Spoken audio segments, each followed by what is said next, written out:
இந்த கார்த்திகை தேவ நாளில் கேட்க வேண்டிய ஒரு முக்கியமான பதிவு, உங்கள் கர்மாக்களை எப்படி தீர்க்கணும் அப்படின்னு சொல்லக்கூடிய பதிவு தான் இந்த பதிவு. நீங்கள் எப்படி கேட்டால் அவர் கொடுப்பாருன்றதையும் நீங்கள் தெரிஞ்சுக்கணும்ல. இது மிகப்பெரிய ரகசியம். இப்படி தான் கடவுள்கிட்ட கேட்கணும். ஒரு எச்சரிக்கையான விஷயம் கூட இதில் இருக்குங்க. சாயப்பா கிட்டேயோ இல்லை மற்ற தெய்வத்துக்கிட்டேயோ இது மாதிரி வம்புக்கு இழுக்கிற மாதிரி சில விஷயத்தை கேட்டால் அவர் கழுத்தை பிடிச்சு வெளியில் தள்ளிடுவார். அப்போ வெளியில் காத்துக்கிட்டு இருக்கக்கூடிய கர்மாக்களுக்கு நாம் இரையாயிடுவோம். பஞ்சு போல் ஆயிடுவோம். பஞ்சு போல் மென்மையாக இல்லை, வீக்காகிடுவோம். நிறைய பேர் சொல்லுவாங்க, சாய்பா வணங்குற வேறு தெய்வம் பொண்ணும் பொருளும் கொடுக்க தயாராக இருக்குது, நீ பேசாமல் அங்கே இருந்து இங்கே வந்துடுன்னு போயிட்டீங்கன்னா உங்களுக்கு நீங்களே முடிவு கட்டிக்கிறது போல. எல்லா தெய்வமும் ஒரே தெய்வந்தான். எந்த தெய்வத்துக்கிட்ட நீங்கள் மனப்பூர்வமாக இருக்கீங்களோ அதே தெய்வத்துக்கிட்ட நீங்கள் இருங்க. நீங்கள் வாழ்க்கையில் துன்பத்தை ஃபேஸ் பண்ணும்போதோ இல்லை சந்தோஷமான மனநிலை ஃபேஸ் பண்ணும்போதோ இந்த மாதிரி வார்த்தைகளை சொல்லிக்கிட்டே இருங்க. இன்னமும் உங்களுக்கு சக்தி பெருகும். ஓம் சாயிரா சாயிரா, ஓம் சாயிரா சாயிரா, ஓம் சாயிரா சாயிரா, அன்பே சாயிரா, பேரன்பே சாயிரா, அகிலம் தளிக்க ஆத்மா விழிக்க அனுதினம் சாயிரா, எங்கள் அன்பே சாயிரா. ஒன்றே இறைவன், ஒன்றே பூமிக்கென்றும் சாயிரா, சரணம் சாயிரா, நன்றே செய்து வாழ்வோம், நாம் ஒன்றே செய்து வாழ்வோம், அன்பே சாயிரா.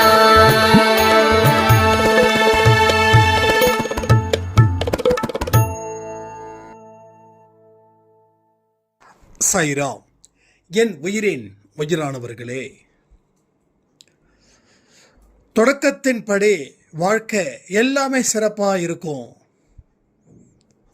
உங்கள் வாழ்க்கையில் நீங்கள் வச்சது தான் சட்டமாகவும் இருக்கும். கடவுள் உங்களுக்கு முழு அதிகாரத்தை கொடுத்ததால நீங்கள் அவருடைய வழியில் சென்று உங்கள் கர்மாக்களை எதிர்த்து நின்று போராடி அதை அழிக்கிறதால ஒரு மிகப்பெரிய வாழ்க்கையும் ஒரு சாயப்பாவுடைய பெரிய மிராக்களும் உங்கள் வாழ்க்கையில் நடந்தே தீரும். இனி யார் பேச்சும் கேட்காதீங்க. நம்ம உன் வாழ்க்கை ரொம்ப பிரச்சனையாக இருக்கே அப்படின்னு யாராவது கேட்டாங்கன்னா உங்கள் வாழ்க்கையை நீங்கள் பாருங்கள், என்னோட வாழ்க்கையை கடவுள் பார்த்துப்பாரு, நீங்கள் கவலைப்படாதீங்க. நீங்கள் இவ்வளவு தூரம் அக்கறை வச்சதுக்கே மனமார்ந்த நன்றி அப்படின்னு சொல்லி சிரிச்ச முகத்தோட அந்த வார்த்தைகளை நீங்கள் முழுமையாக நிராகரிச்சிடுங்க. கடுப்பாக சொல்ல வேண்டாம், வெறுப்பாக சொல்ல வேண்டாம், என் முகத்தோடு சொல்லுங்கள். என்றைக்குமே நெகட்டிவிட்டி உங்ககிட்ட உங்கள் கூடவே தான் இருக்குது. முதல்ல அங்கே இருந்து தான் நாம் ஆரம்பிக்கணும் நம்மளுடைய போராட்டத்தை. இங்கே எத்தனையோ பேருக்கு போராடி போராடி போராடி தோற்று போய் அதன் மூலமாக அவமானம், அதன் மூலமாக வெறுப்பு, வாழ பிடிக்கல. சரிதானே? இதில் எங்கேயாவது நான் தப்பாக சொல்லிட்டேன்னா இல்லை தப்பாக இருக்கா வார்த்தைகள்? அப்போ போராட்டம் வெற்றி பெறணும். வெற்றி பெற்றால் வாழ்க்கையில் சந்தோஷம் கிடைக்கும், வாழ்க்கையில் வாழணும்னு தோணும். ஏதாவது ஒரு முயற்சி செய்யும் போது அதில் 10% வெற்றி அடைஞ்சா கூட அது 100% வெற்றி அடைஞ்சது போல ஒரு திருப்தி நீங்கள் ஏற்படுத்திக்கோங்க.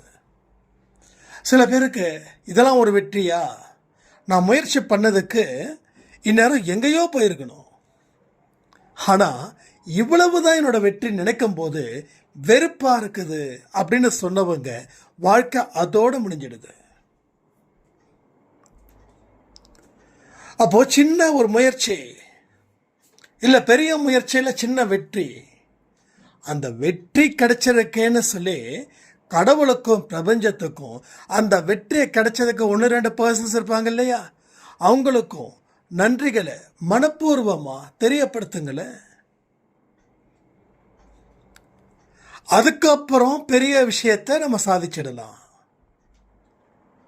மனுஷனுடைய சலிப்பு அப்படின்ற ஒரு விஷயம் அவனை அழிக்குது. அவனை எந்த விதமான நல்ல விஷயத்தையும் சிந்திக்க விடாம அது தடுத்து நிறுத்தி அவனுக்குள்ள அது மிகப்பெரிய ஒரு புரட்சியை செய்து அவனை தோற்கடிக்குது.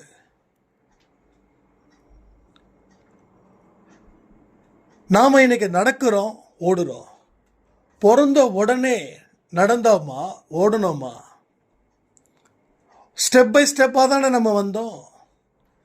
அப்போது நம்மளுடைய அம்மா நம்மளுடைய ஒரு ஸ்டேஜையும் ரசித்தாங்க, சுற்றி போட்டாங்க, திருஷ்டி எடுத்தாங்களா இல்லையா? உங்களுக்கு அப்படி தானே பண்ணாங்க, எனக்கும் அப்படி தானே பண்ணாங்க. எல்லா குழந்தைகளும் பிறந்த உடனே அப்படி தானே பண்ணாங்க. என் குழந்தை குப்புறப்படுத்திட்டான், என் குழந்தை தவழ்ந்துட்டான், என் குழந்தை நடந்துட்டான் அப்படின்னு.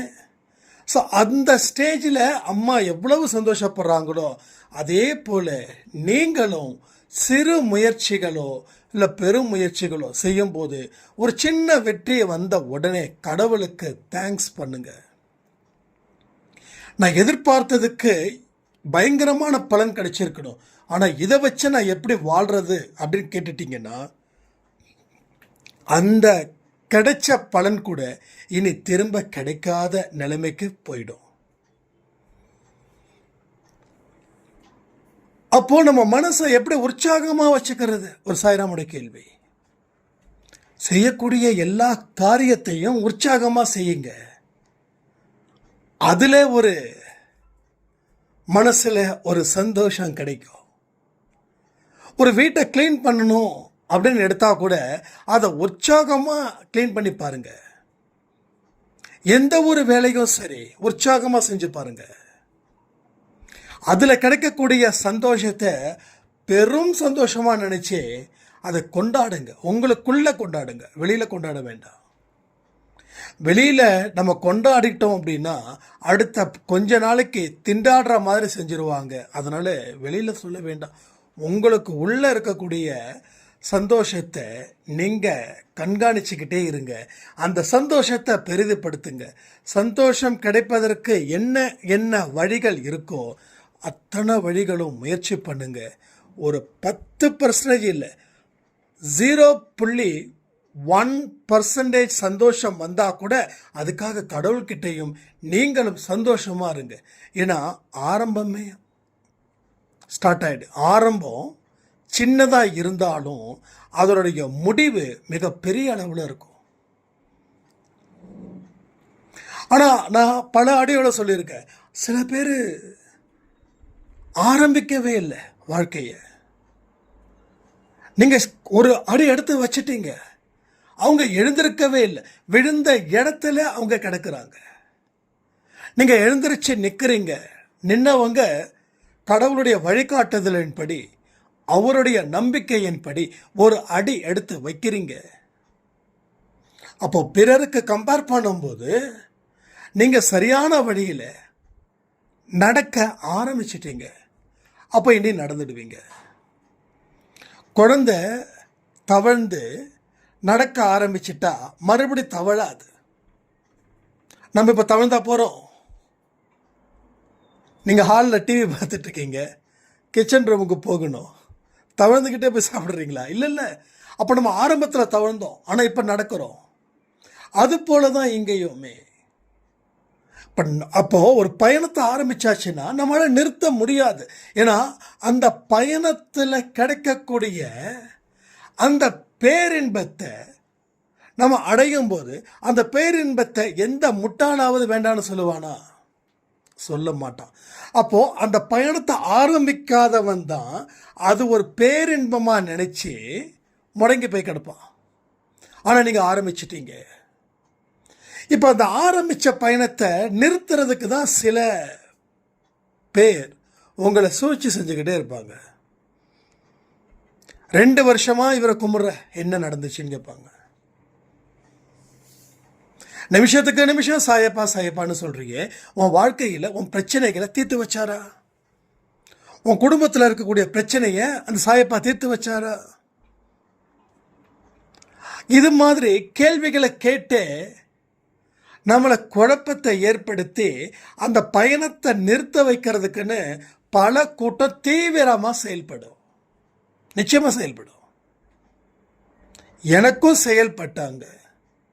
என்னமோ சாய்பாபா சாய்பாபான்னு உன் பைத்தியக்காரன் சொல்லிக்கிட்டு திரிகிறான். ஏன் இவன் இவ்வளவு கடன் வாங்கியிருக்கானு, அந்த கடனை தீர்க்க வைக்க வேண்டியத அப்படின்னு. அப்போ நமக்கு என்ன தோணும்? ஆமாம், இவ்வளவு நாள் நம்ம பேசிக்கிட்டு இருக்கோம், இவ்வளவு நாள் பிரார்த்தனை பண்ணிக்கிட்டு இருக்கோம், இவ்வளவு நாள் வாட்ஸ்அப் குரூப்பில் நிறைய பேசுகிறோம், ஆனால் கடன்கள் மட்டும் தீர்க்கவே இல்லையே அப்படின்னு நான் நினச்சிருந்தேன் அப்படின்னா எல்லாத்தையும் நிறுத்தியிருப்பேன். ஆனால் நான் ஒரே ஒரு விஷயத்தை முடிவு பண்ணேன். இனி எல்லாமே இழந்தாச்சு, இழப்பதற்கு என் கையில் ஒன்றுமே இல்லை, என்னோட உயிர் மட்டும்தான் இருக்குது, வேறு எதுவுமே இல்லை. அப்போது வாழ்வோ சாவோ அது இவர்கிட்டே இருக்கட்டும். அப்போ என்னை ஒருத்தவங்க குழப்பல, பல பேர் குழப்பினாங்க. பல பேர் என்னோட நம்பிக்கையை புதைக்க நினச்சாங்க. சில பேர் குழி தோண்டி புதைக்கவும் வச்சாங்க. ஆனால் நான் எழுந்திரிச்சு வந்துட்டேன். ஏன்னா என்னுடைய கடவுள் இருக்கிறாரு. அவர் என்ன சொல்கிறாரோ தான், வாழ்வோ சாவோ அவர்கிட்ட தான் இருக்கணும். அவர் இதை நீ செய்யடா அப்படின்னா செய்கிற, உன் வாழ்க்கை இதோட முடிஞ்சிடுச்சுன்னா ஓகே, முடிஞ்சிட்டு போகுது, என்ன போ. அந்த நிலைமைக்கு வந்ததுக்கு அப்புறம் யார் என்ன சொன்னாலும் ஒரு சைலண்டான ஒரு ஸ்மைல், அவ்வளோதான். அந்த இடத்த விட்டு கடந்து போயிடுவேன். ஏன்னா ஆர்கியூ பண்ணால் திரும்ப திரும்ப பேசி திரும்ப திரும்ப சண்டை, வாக்குவாதம், எல்லா வாதமும் வரும். கடைசியில் பக்கவாதம் வரைக்கும் வரும். வாதத்தை ஏன் அங்கே ஆரம்பித்து இந்த வாதத்தில் முடியணும்? நீ கற்றுக்கிட்டு இரு, உன் வேலை என்னமோ நீ கற்று, உன் வேலை என்னமோ நீ சொல்லு. நல்ல விஷயத்தை அக்செப்ட் பண்ணுறோம். கடவுளே வணங்கக்கூடாது, சாயப்பாவே வணங்கக்கூடாது, வேறு தெய்வம் ரெடியாக இருக்குது உனக்கு பொண்ணும் பொருளும் கொடுக்கறதுக்கு. எப்படி பொண்ணும் பொருளும் கொடுக்கறதுக்கு வேறு தெய்வம் தயாராக இருக்குது அப்படிலாம் சொல்லுவாங்க. என்ன பிரச்சனைன்னா, அவங்க ஜெயிச்சதால தோத்த நீங்கள் எதை செஞ்சாலும் குற்றம், அவமானம், புத்தி இல்லாமல் இருக்கிற, நீ முட்டாள் அப்படின்னு அவங்க உங்களை அடிமையாக்க முயற்சிகளும் செய்வாங்க. இதில் வயசு வித்தியாசமே கிடையாது. கீழே இருக்கிறவனும் செய்வான், மேலே இருக்கிறவனும் செய்வான். அதாவது கீழே இருக்கக்கூடிய வயசில் இருக்கிறவனும் செய்வான். நமக்கு ஒரு 30னா 20 வயசு பையன் நம்மளுக்கு அட்வைஸ் பண்ணுவான். 40 வயசில் இருக்கக்கூடிய பெரியவங்களும் அட்வைஸ் பண்ணுவாங்க. என்ன கொடுமை, மேலே இருக்கிறவன் கூட வாடா போடா கூட சொல்லிக்கலாம், ஆனால் கீழே இருக்கிறவன் நமக்கு அட்வைஸ் சொல்லும்போது மனசு பாதிச்சுது. அப்போ நினச்சேன், இந்த பாதிப்பை வச்சுக்கிட்டு என்ன செய்ய முடியும்? இந்த பாதிப்பை வச்சுக்கிட்டு வாழ்க்கையில் உயர்ந்துட முடியுமா? கடவுள் சத்தியமாக உயர முடியாது, தாழ்ந்து தான் போகணும். அப்போ இந்த பாதிப்பை நான் எடுத்துக்கிட்டா அது என்ன பாதிக்குது, இந்த பாதிப்பை நான் எடுத்துக்கலைன்னா அது என்ன பாதிக்காது.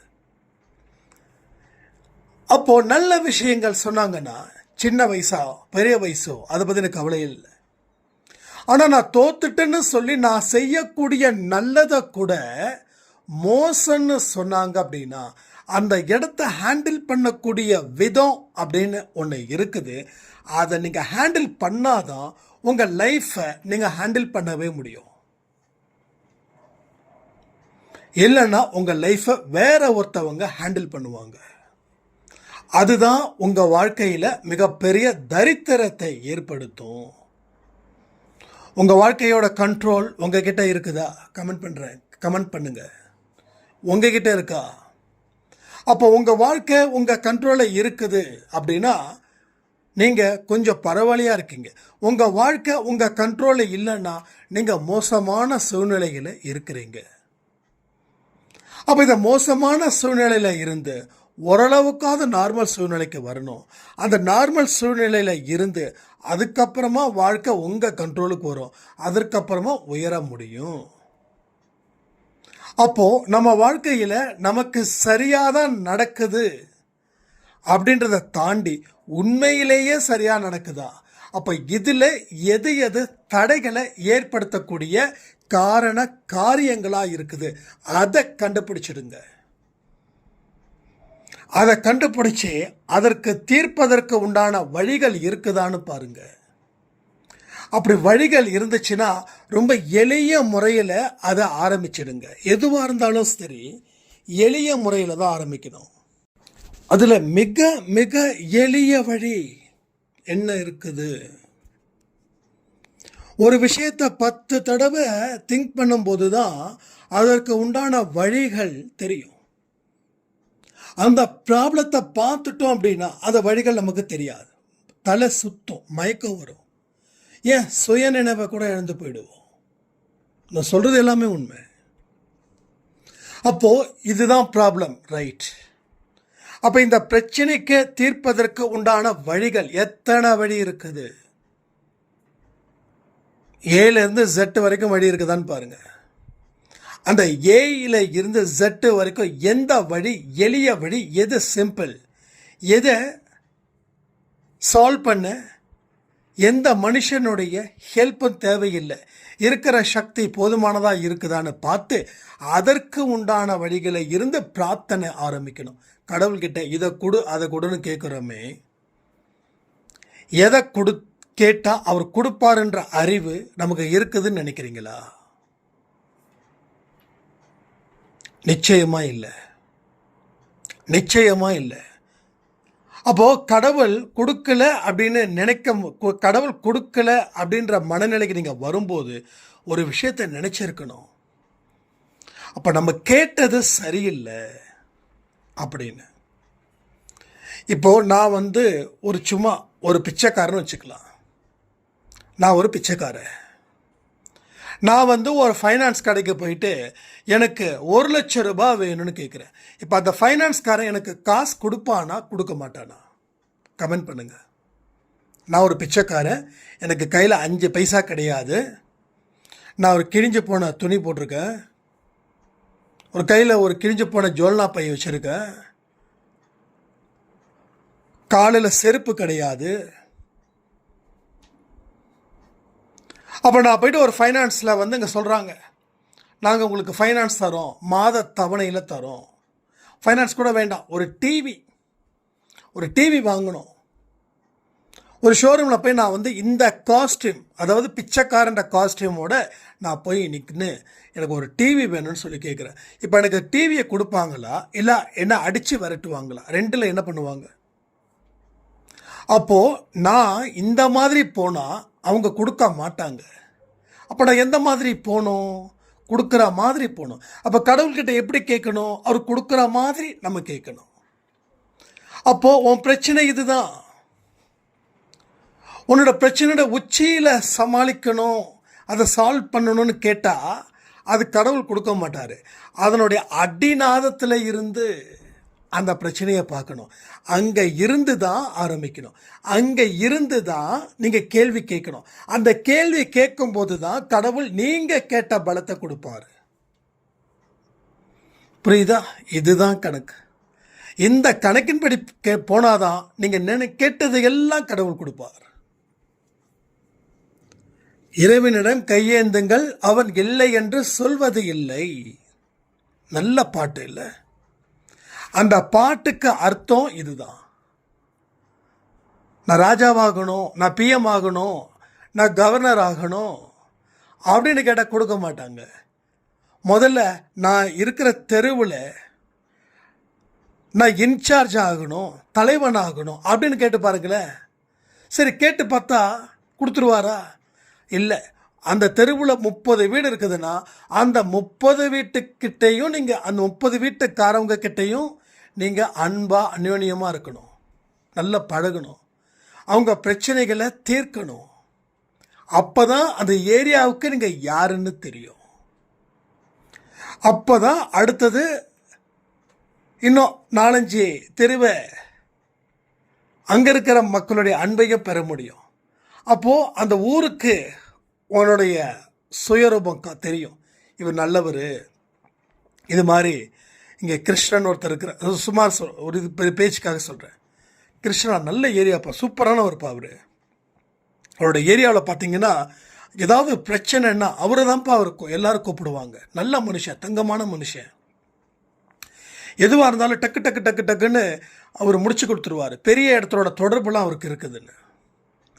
அப்போது அந்த ஊருக்கே அவர் 4 பேர் தெரியும். அடுத்தது அந்த ஊருக்கே தெரியும் போது முக்கியமான தலைவரோட கண்ணில் அவர் படுவார்.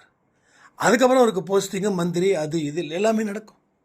அப்போ எங்கேருந்து ஆரம்பிக்கணும்? நான் மந்திரி ஆகணும் அப்படின்னு ஆரம்பிக்கக்கூடாது. மந்திரிக்கு முன்னாடி என்ன பதவி இருக்குது, அதுக்கு நாம் ஃபிட்டா, நம்மளால் எல்லாம் செய்ய முடியுமா, இதை எல்லாத்தையும் உங்கள் பலத்தை நிரூபிச்சுட்டு அதில் ஏதாவது 1-2 குறைகள் இருந்தால் கடவுள்கிட்ட கேட்கும்போது அவர் உங்களுக்கு கொடுப்பார். இதுதான். அப்போ எங்கேருந்து ஆரம்பிக்கணும்? கீழே இருந்து மேலே ஆரம்பிக்கணும். மேலே இருந்து கீழே ஆரம்பிக்கக்கூடாது. நம்ம எல்லாம் என்ன பண்ணுறோம்? மேலே இருந்து தான் ஆரம்பிக்கிறோம். அப்படி பண்ணக்கூடாது. மேலே போனால் மேலே போய்கிட்டே இருக்கணும், கீழே இறங்கிடக்கூடாது. அப்படியே இறங்கணும், அடி பாதாளத்துக்கு இறங்கிடக்கூடாது. நான் வாழ்க்கைன்றது நெளிவு சுழிவு இருக்கும், இன்பத் துன்பம் இருக்கும். மறுபடியும் கீழேயே பேஸ்மெண்ட்டுக்கு வந்துடக்கூடாது. 10 ஃப்ளோருன்னா 10வது ஃப்ளோரில் இருக்கிறோம், 8வது ஃப்ளோருக்கு வரலாம், 7வது ஃப்ளோருக்கு வரலாம், கிரவுண்ட் ஃப்ளோருக்கு வந்துடக்கூடாது. மறுபடியும் 10 ஃப்ளோர் ஏறதுக்கு ரொம்ப நாள் ஆகும். ஸோ வாழ்க்கையில் ஒரு பிடிப்பு கிடைச்சிடும். அந்த பிடிப்பு தான் உங்கள் வாழ்க்கையை மாற்றுதுன்னு நீங்கள் நம்பி அந்த பிடிப்பை கைவிடாமல் இருக்கணும். அந்த பிடிப்பை கைவிடுவதற்கு 1000 நிர்பந்தங்கள், கோடி தடைகள் வந்துக்கிட்டே தான் இருக்கும். இதை விட பெரிய இடத்துக்கு போயிருக்கலாமே அப்படின்னு அதை கேட்பாங்க. அப்போ இதை விட்டுட்டு அந்த பெரிய இடத்துக்கு போயிட்டோன்னா மறுபடியும் ரோட்டுக்கு வந்துடுவோம். அதனால தான் சொல்லுவாங்க, ஆழம் தெரியாமல் காலை விடக்கூடாது. எந்த இடத்துல சேருன்னு தெரியாது, எந்த இடத்துல பள்ளம்னு தெரியாது. உன்னால் நீச்சல் தெரிஞ்சால் எந்த ஆழத்துக்கு வேணாலும் போ. நீச்சல் தெரியலன்னா பார்த்து கால் எடுத்து வை. அவன் போனான்னா அவனுக்கு நீச்சல் தெரியும், அவன் கரையை தொடுவான். நீ கரையை தொட மாட்ட. நீ எந்த இடத்த தொடணுமோ அந்த இடத்த நீ தொட ஆரம்பிச்சிருவ.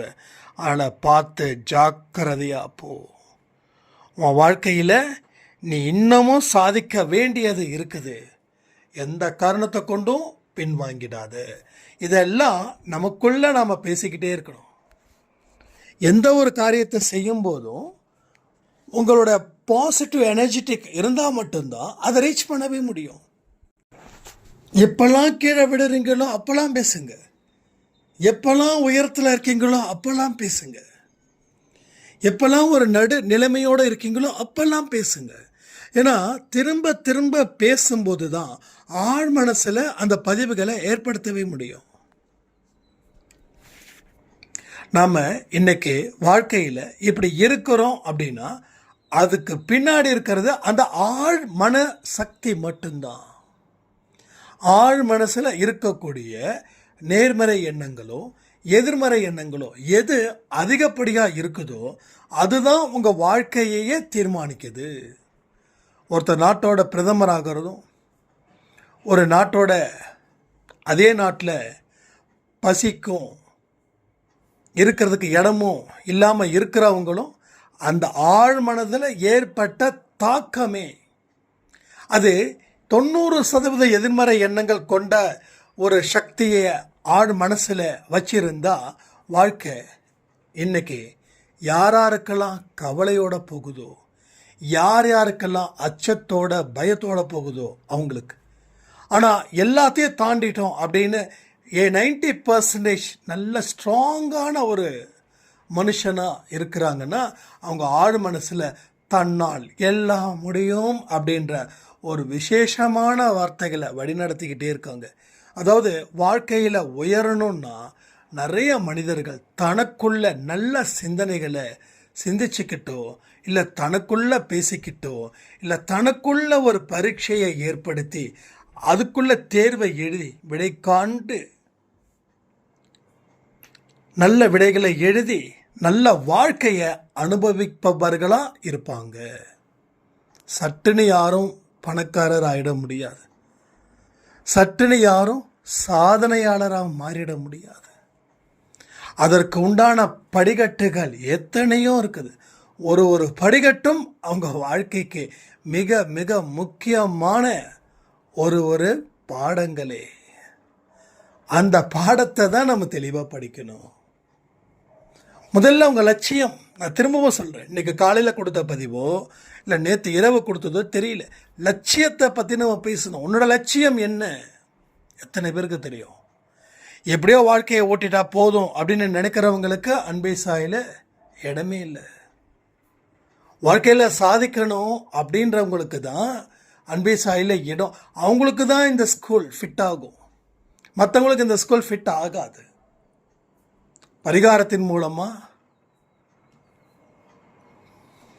மாங்காவை பழப்பழமாக மாற்றிடலாம் அப்படின்றவங்களுக்கு அன்பே சாயில் இடமே இல்லை. மாங்காய் தான், பலாப்பழம் தான்.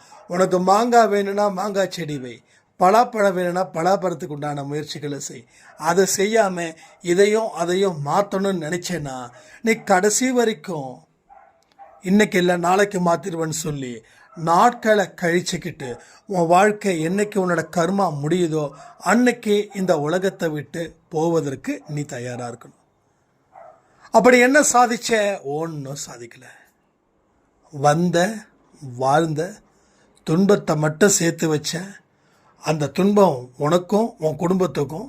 அதுக்கப்புறம் மண்ணுக்கு போயிட்ட, மறுபடியும் பிறப்பெடுத்த, மறுபடியும் நீ என்ன எக்ஸ்பீரியன்ஸை கேதர் பண்ணியோ அதே எக்ஸ்பீரியன்ஸோட வந்த, கண்ணீர் விட்ட, வாழ்ந்த, மறைஞ்ச, மறுபடியும் பிறந்த, மறுபடியும் வாழ்ந்த, மறுபடியும் மண்ணுக்குள்ளே போன. இதே ரிப்பீட்டடான விஷயங்களே நடக்கும். ஒவ்வொரு நாளும் எனக்கு அற்புதமான அதிசயத்தக்க நாள். உங்களால் தீவிரமாக சொல்ல முடியுமா?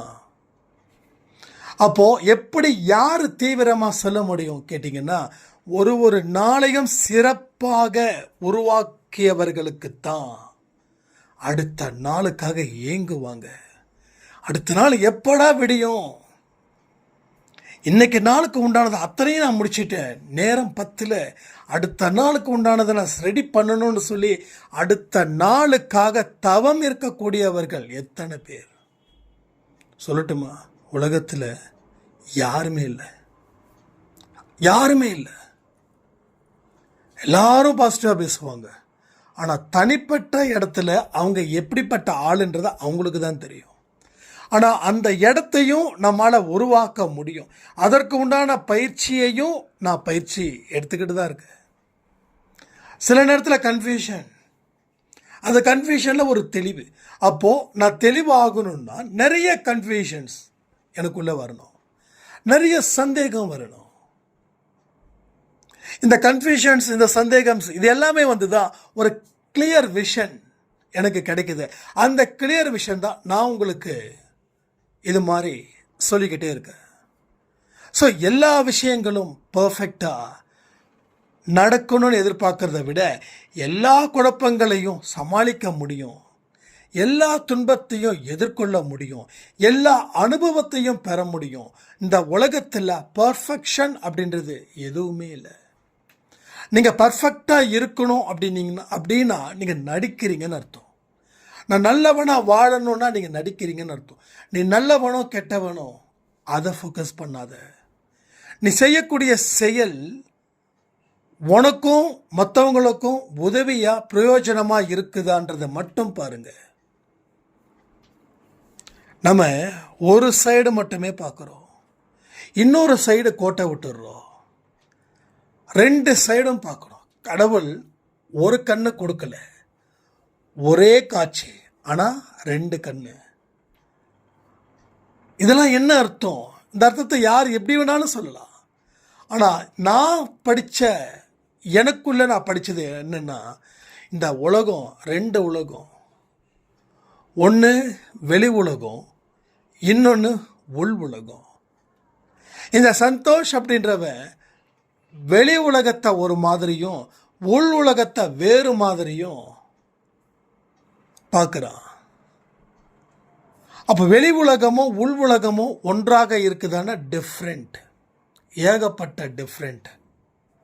அப்போ உள்ளேயும் வெளியிலையும் சுத்தமாக வச்சுக்கோ. அது உனக்கு வாழ்க்கையில் பல அற்புதத்தை படைச்சே தீரும். ஒரு மனுஷன் 2 வாழ்க்கை வாழக்கூடாது, அது கேவலம், அசிங்கம். ஆனால் எல்லா மனுஷனாலையும் ஒரே வாழ்க்கையை தான் வாழ முடியுதுன்னு எந்த மனுஷங்களையும் இல்லவே இல்லை. பட் நம்ம அட்லீஸ்ட் முடிஞ்ச அளவுக்காவது வெளியில் வாழக்கூடியதும் உள்ளுக்குள்ளே வாழக்கூடியதும் ஓரளவுக்காவது தொடர்பில் இருக்கணும். நான் திரும்ப திரும்ப சொல்கிறேனே, வெளியில் நல்லவன் மாதிரி நடிச்சுக்கிட்டு உள்ள ஒருத்தனை அழிக்கணும்னு நினச்சேன்னா கடவுள் உன்னை அழிச்சு எடுத்துடுவார். கடவுள் உன்னை அழிச்சிடுவார். நீ யாரை ஏமாத்தினாலும் அதற்கு உண்டானதை நீ அனுபவிச்சு தானே ஆகணும். அனுபவிக்காம கப்பு வாங்கிட முடியுமா? முடியாது. அப்போ நிறைய விஷயங்கள் ஆன்மீகத்தில் கற்றுக்க வேண்டியது எக்கச்சக்கமாக இருக்குது, ஏகப்பட்டது இருக்குது. 1 இல்லை, 2 இல்லை, 10 இல்லை, 100 இல்லை, கோடி, கோடிக்கும் கோடி நிறைய விஷயங்கள் கற்றுக்கோங்க. இந்த உலகத்துக்கு பின்னாடி ஓடுறதா நிறுத்திட்டான்னு வச்சுக்கோங்களேன், அவன் திறமையினால் கவரப்பட்டு முன்னுக்கு வருவான். இந்த உலகம் கொடுக்கக்கூடிய அந்த மாயா ஜாலத்தில் அவன் சிக்கிக்கிட்டானா இந்த உலகத்துக்கு பின்னாடியே ஓடக்கூடிய நிலைமை வந்துடும். கடைசியில் எவ்வளோ தூரம் ஓடுவான்? அடிபடும் அதா, மயக்கம் வராதா, அவன் வாழ்க்கை முடிஞ்சிடாதா? ஸோ எல்லாமே படிப்படியாக நடந்துடுமே. அப்போ அதையெல்லாம் யோசிக்கணும்ல. அப்போ எல்லா விஷயத்தையும் பொறுமையாக நிதானமாக சிந்திச்சு செயல்படுங்க. இப்பயும் சொல்கிறேன், உங்கள் ஜென்மம் முடியல, இன்னும் பல லட்ச வருஷம். அப்போது அந்த லட்ச வருஷம் முடிகிற வரைக்கும் வாழணுமா? இதான் என்னோட கேள்வி. ஃபார் எக்ஸாம்பிள், 100 வருஷம்ப்பா இந்த கலியுகம் அழிக,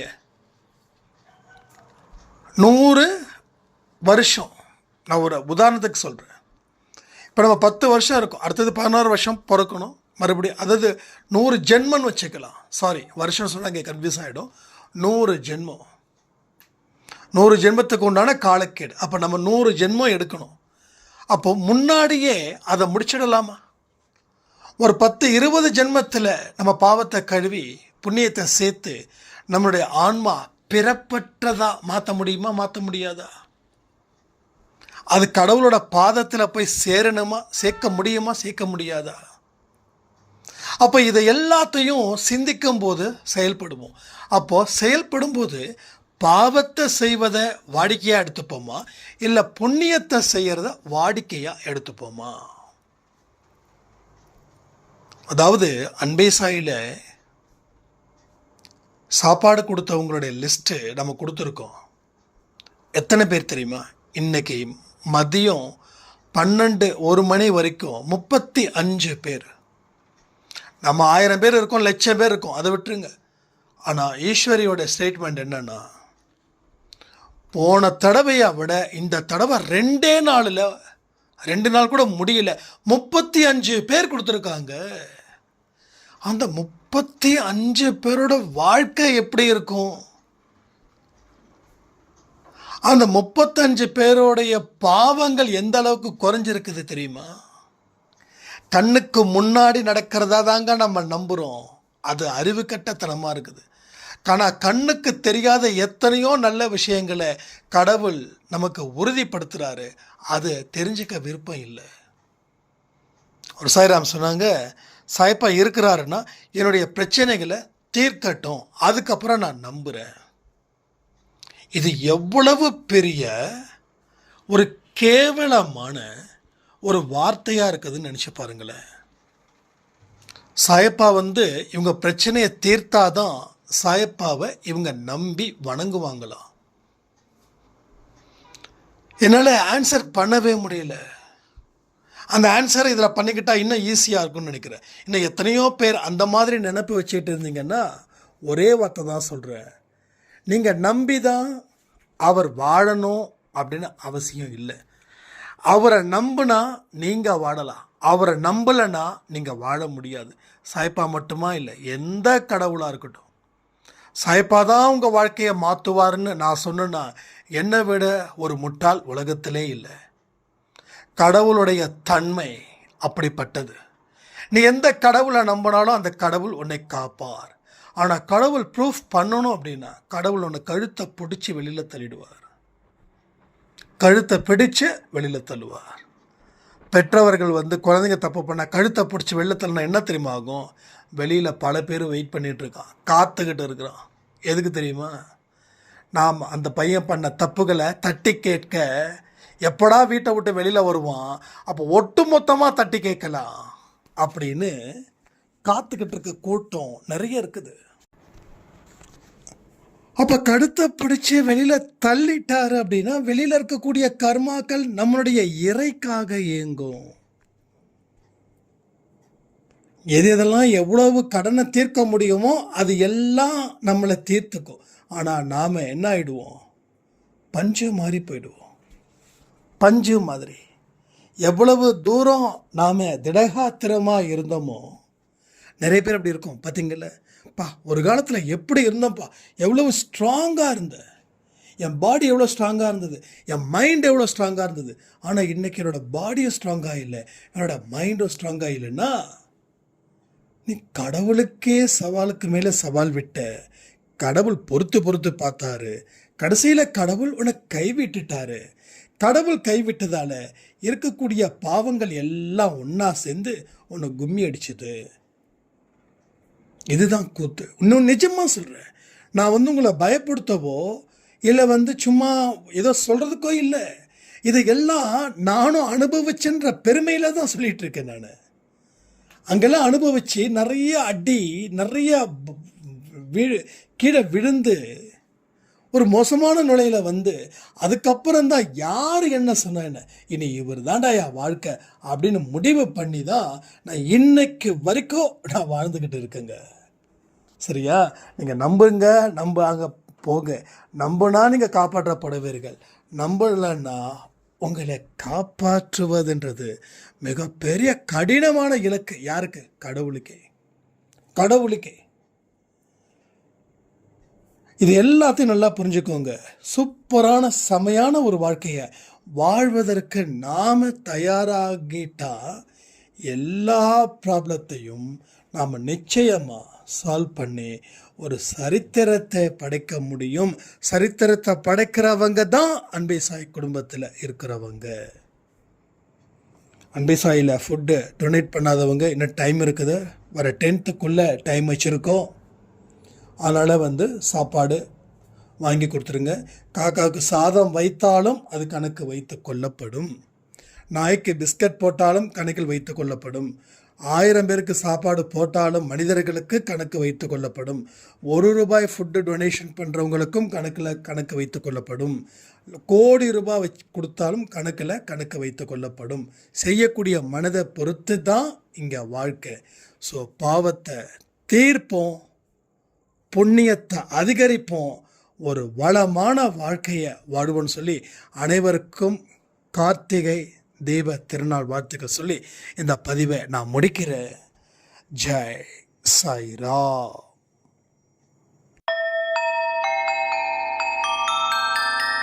ஓம் சாயிராம். சாயிராம். ஓம் சாயிராம். சாயிராம்.